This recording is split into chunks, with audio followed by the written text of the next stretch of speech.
When I was born, I was taken into another room by the doctor. I was drug addicted. My mother heavily did a lot of drugs and drank very heavily while she was pregnant with me. She didn't really want to have me, and she was attempting to rid herself of a problem. When I was born drug addicted, I also had multiple obvious birth defects and scoliosis, which was a less obvious birth defect. So he took me into another room and he said, nobody, like, you tell the mom that she's dead. You just say she was born, stillborn. And my mom said, well, I want to hold her body and say goodbye to her. Well, that complicated things more than a little bit. And I was given to her and I did survive. I went through quite a lot of, I was allergic to milk and it was 71. So finding soy formula was not go down to the corner store and grab some. It was very different. I nearly died from that. I kind of feel like just life in general was really just trying to get rid of me early on. My mom, and then the allergy that was back then really serious. It was very hard to get soy formula. And I was quite colicky. Eventually, my mother came back and got me. I was with my grandparents during that because my mom was just, I didn't want this kid to begin with. And now she's like this. When she came back to get me, she took me and my brother and she went back to her husband at the time, which is my brother's father and possibly mine. I really don't know. And neither one of us really care. And at that point was when she ended up going to jail for prostitution and possession. And that was how I ended up in foster care. And very convoluted story. I'm not going to go into all the convoluted parts of it. I'm going to keep it as short and sweet as I can. She gave me to her aunt and uncle who were foster parents. And that was when the abuse that led to the near-death experiences happened. And how old were you at that time? I was 3. 3. Yep. Okay. When I was 3 and my mother went into jail and she gave us to them. And it was supposed to be a temporary arrangement. You have them. As soon as I get out in a year, I'll take them back and we'll be all done. And they said, oh, no, you're a bad person. Meanwhile, they were severely abusing me. And in their minds, she was the bad one. And obviously, in my mind and her mind, they were the bad ones. And ultimately, they did end up murdering her. They went on the run for a different reason. The foster father was rightfully accused of assault on one of the other foster girls. I had near-death experiences beginning probably not long after I ended up with them, all the way through until I was 6. My mother was murdered when I was 6. They took us on the run when I was about 6.5. So for 6 months, we were on the run, and I had near-death experiences all the way up through that entire time until we were rescued when I was 7.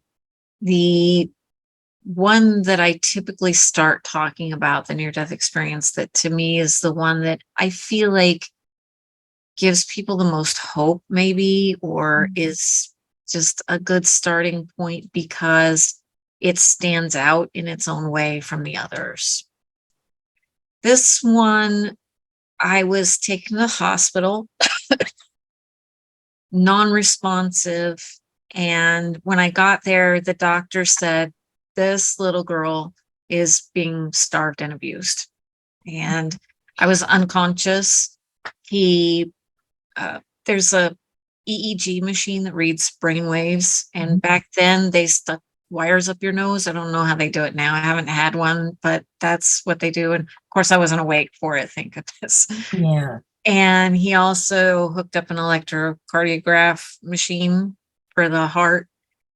And he said, I'm going to prove that you guys are abusing her, that you people are harming this child. And if she dies, it's your fault. And I'm going to prove that. And I had no brain waves.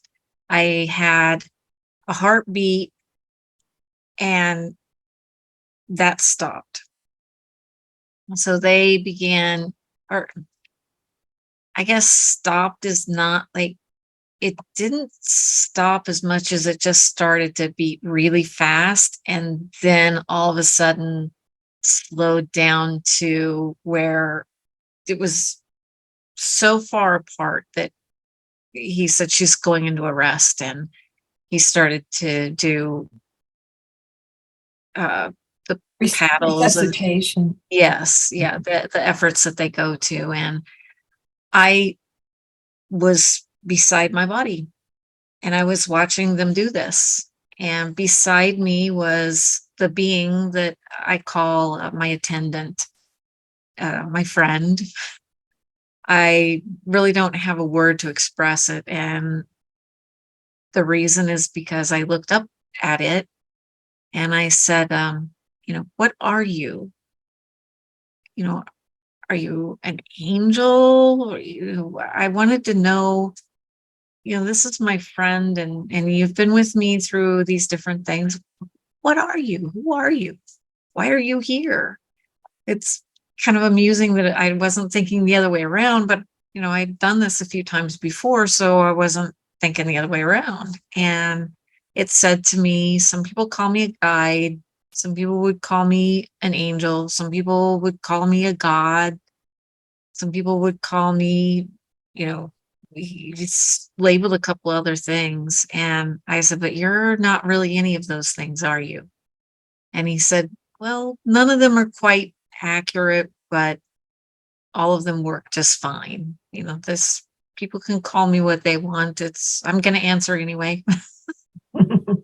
And I said, why don't I know what you are? And to me, that was important. Like, why would other people know what to call you, but I don't know what to call you? And it said to me, because you don't have preconceived notions, like you don't have ideas already of what this is all about. I was so severely abused. In the vernacular of the time, I try not to use this word because I don't like it. It was used to abuse me. But in the words of the time, they thought I was a retard, and I was not taught anything. They did not teach me how to brush my teeth. Just the most basic, simple things they didn't teach me. So I had no knowledge of religion. I had no knowledge of even, like, for me, my whole world, that as long as I could remember, had pretty much been that one house, that one place. Maybe sometimes we walked to the store. And then when we went on the run across the country, they allowed me to do as little as they could get away with.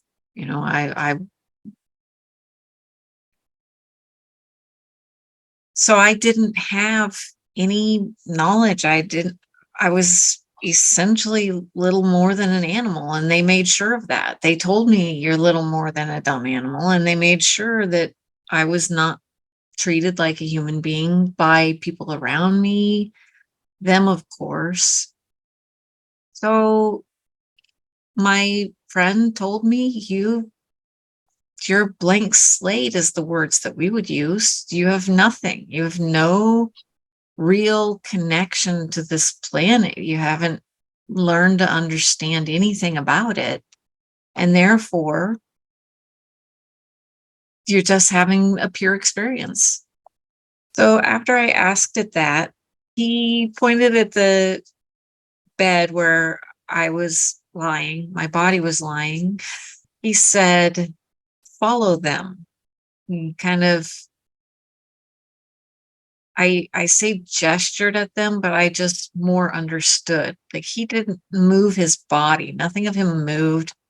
We weren't like, hey, you go watch that. I'm like, okay, I'll go watch them. It was this instant. We fully understood everything that we wanted to say to each other in an instant. Mhm. He said, follow them.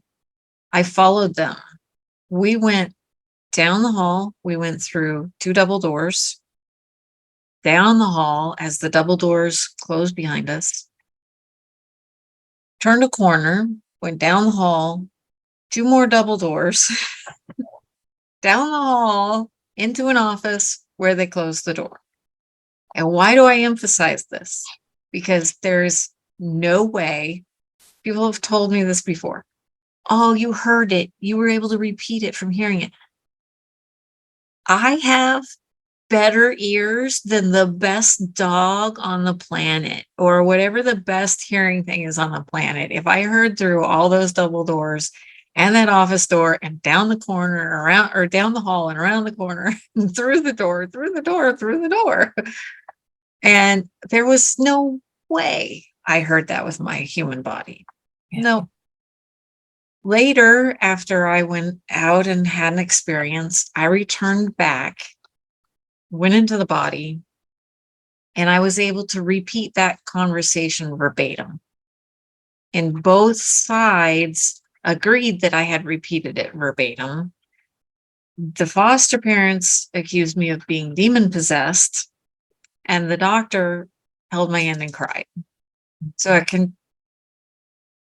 they both gave the appropriate response for them, if that makes sense, to if I related it perfectly.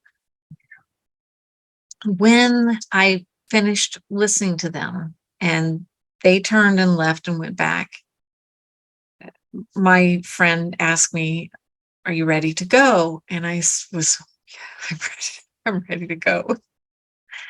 And I was taken out into the universe and shown just amazing, splendid things. And I can talk more about that later, but I surfed on sound and I listened to the music that the planets sing and that the suns sing, and they each do have their own melody, and it's not just a melody, it's intertwined with light and sensation, and it's sorry, I struggle to express how it has both a feeling of, like, weight and solidity, and yet it's just sound and it's just light rays, and yet I just felt it in every aspect of my being. Mm. And it's just beautiful. It's just, I don't care what anybody ever tries to tell me. I do believe from my experiences that every sun, every star, every moon, every planet, every rock, every tree, every forest has love and is part, if not a soul individually, it is a part of the soul that, forest has a soul, and it may ensoul all of the trees in it, or it may be separated into multiple souls, but human beings in particular, we are very ensouled. Our souls are really hyper focused. But if your soul is being a rock, it kind of doesn't need to be all in, like, right there. Planets that are inhabited are much more soul present, like focused, ensouled, I like to call it, than ones that are developing, beginning, or uninhabited. So I went through just so much in that brief time between when I died, when they argued, they headed back, before they got back to my body. it was time for me to return. And my attendant asked me, "Are you ready to go?" And I said, I don't want to go back. I don't, I'm going to go back and it's going to hurt. And it's going to be terrible. And it's going to be so much more pain and suffering. And I don't want to go." And it said, "Expressed, you don't have to go. We're not going to tell you what to do. We're not going to make this decision for you because it's going to be bad." It didn't try to pretend everything is going to be fine. Oh yeah, you're going to great. It's gonna be, no, it was your decision. You choose what you're going to do. We can't make this decision for you. And then I kind of just was like, I'm going back. And it wasn't really a decision as much as I just knew I was going to go back. I kind of had known the entire time that I was going to go back. It was really hard to go back, though. Every time it was hard to go back.